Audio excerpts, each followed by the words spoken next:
मोटी कमर वाली बहू पार्ट 2। अरे याद है ना वो मोटी सी कमर वाली बहू? उनके दिन अभी भी नहीं फिरे।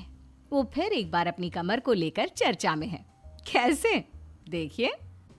क्या करूं, मेरी मोटी कमर का सब मजाक उड़ाते हैं। माँ जी तो ऐसे करती है जैसे मैं कोई डायन हूँ। ना कहीं साथ ले जाती है, ना ही किसी से मुझे मिलवाती है। अरे मीना, तो कोशिश क्यों नहीं करती कि तेरी कमर थोड़ी पतली हो जाए? अब देख ना, मेरे ऑफिस में भी उस दिन तेरा कितना मजाक बना था, याद है ना? मीना को पति से ये उम्मीद तो बिल्कुल नहीं थी। वो सोच में पड़ जाती है कि आखिर क्या लुक्स ही मायने रखते हैं? रिश्ते नाम की कोई चीज होती है क्या? पापा पापा, मेरे स्कूल में फंक्शन है, सबके मम्मी पापा आएंगे, आप भी आना कल। अरे नहीं बेटा, कल तो मेरी ज़रूरी मीटिंग है, कल नहीं हो पाएगा बेटा। अरे मैं हूं ना, मैं आ जाऊंगी। क्यों? नहीं नहीं माँ, तुम रहने दो।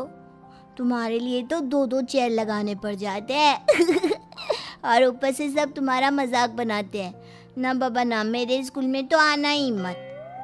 मीना का दिल तो ये सोचकर और छोटा हो जाता है। वो किचन में जाती है और खाना बनाने लग जाती है। खाना बनाते बनाते उसे मुन्ने के जोर से रोने की आवाज आती है। अरे क्या हो गया मेरे बेटे को? मेरा बच्चा गिर गया है। कितनी बार कहा है कि भागा दौड़ी ना किया कर। मीना जल्दी से बच्चे को उठाती है, उसे कमरे में ले जाती है और सुला देती है। माँ, कल मैं गिर गया था तो किसी ने मुझे नहीं उठाया, सब मुझे डांट रहे थे, लेकिन तुमने मुझे उठाकर यहाँ बेड पर लिटाया। और रात भर तेरी कमर में मालिश भी करती रही। तभी तो मैं आज स्कूल के फंक्शन में जा रहा हूँ, नहीं तो कैसे जाता। अच्छा माँ, मैं जा रहा हूँ। बेटा स्कूल चला जाता है। उधर सास, बहू वो क्या है ना, आज मैंने घर में कीर्तन रखा है। तेरी कमर के कारण मैंने सबको बोल दिया है कि तू मायके गई है। तू जानती है ना कैसे तेरा मजाक बनाते हैं सभी। बहू कुछ नहीं कहती। पर माँ जी, कीर्तन में बैठने का तो मेरा भी मन था। हाँ तो किसी और शहर चली जाना जहाँ तुझे कोई जानता ना हो। वहीं किसी मंदिर में बैठ कर ले लेना हरि का नाम अच्छा जा, जल्दी से काम पर लग जा। मीना को सास की बात पर रोना आता है, लेकिन देखिए किया भी क्या जा सकता है। हमारे यहाँ तो ये रिवाज है ना, जिसका चेहरा अच्छा वो राजा, नहीं तो सब रंग। घर में औरतें आने लगती है, सब एक एक कर कीर्तन में बैठ जाती हैं। अरे मुन्ना, जा तो, किचन में मैंने प्रसाद बना कर रखा है, ले आ। अरे क्या क्या कर लेती हो बहन जी, एक तुम्हारी बहू है बस कमर का कमरा बनाए बैठी है। ये नहीं कि ससुराल में रहकर काम काज निपटाए, जब देखो तब मायके की हवा खाने पहुंची रहती है।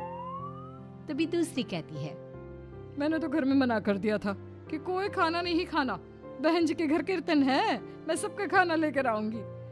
लेकिन यहाँ तो लग रहा है कि प्रसाद के भी लाले पड़े हैं।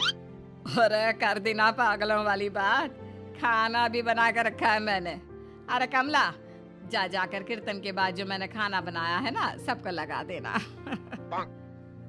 अरे बहू से ज्यादा तो आपके साथ ये कमला ही रहती है। हाँ तो क्या अब नौकरानी से करवा दी थी बेटे की शादी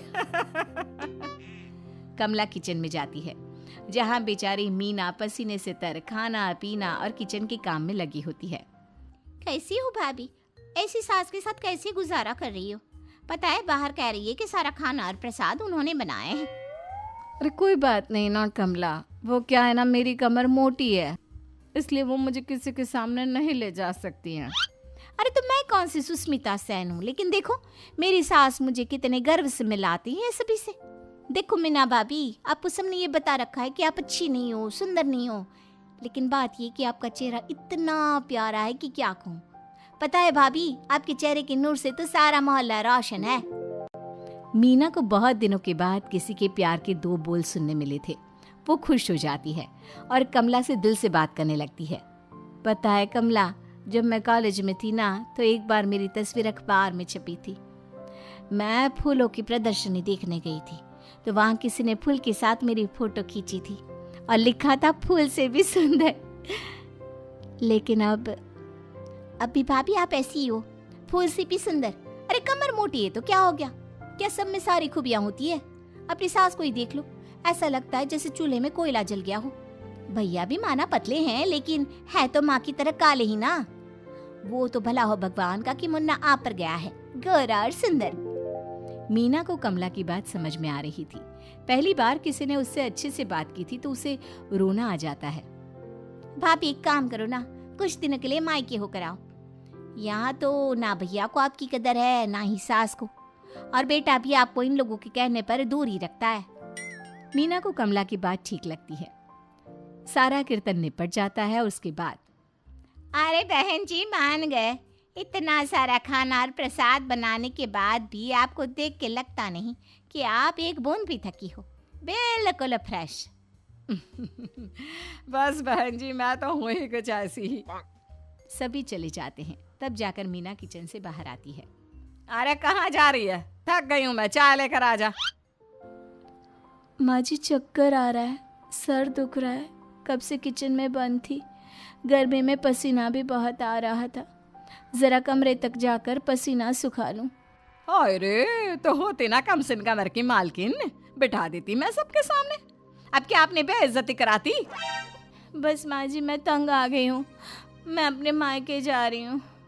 जब मेरा होना आप लोगों को इतना अखरता है तो मैं क्यों यहाँ रहूँ, क्यों ना मैं माँ के पास जाकर आराम ही करूँ। तभी वहाँ पति आ जाता है। देखो ऐसा नहीं है, लेकिन हाँ कुछ दिनों के लिए तुम जाना चाहती हो तो हो आओ, लेकिन यहाँ हम सबको तुम्हारी ज़रूरत है। मीना पति की इजाज़त के बाद मायके जाती है, लेकिन वहाँ भी भाभी। अरे मीना दीदी आज ही आना था क्या आपको? आज तो मेरे मायके वाले आ रहे हैं।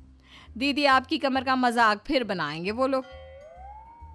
अरे मीना एक फोन तो कर देती आने से पहले। अरे मीना क्या हाल बना रखा है शरीर का, कितनी प्यारी बच्ची थी हमारी, क्या हाल कर लिया।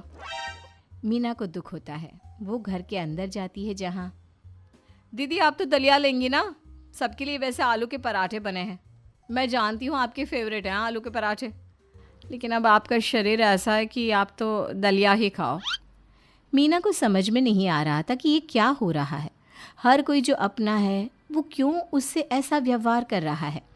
मीना दुखी होकर पास में रहने वाली अपनी सहेली के घर जाती है। सहेली का पति बोल पड़ता है, अरे ये कौन है, कौन है ये? मुझे इसी की तो तलाश थी। मीना उसके पति के इस तरह के रिएक्शन से परेशान होकर वापस जा रही होती है कि अरे मीना बिना मिले ही जा रही हो? ये तुम्हारे पति है ना, ऐसे कैसे चिल्ला रहे हैं मुझे देखकर? पता नहीं क्यों जी, मेरी सहेली को देखकर क्यों चिल्ला रहे हो? अरे रीना मेरी फिल्म की हीरोइन मिल गई, यही तो है वो लड़की, प्यारी सी सुंदर सी मोटी कमर वाली। अरे हाँ, मीना तो बिल्कुल उस लड़की जैसी है जो आपकी फिल्म की कहानी है। ये क्या बोले जा रहे हो तुम लोग?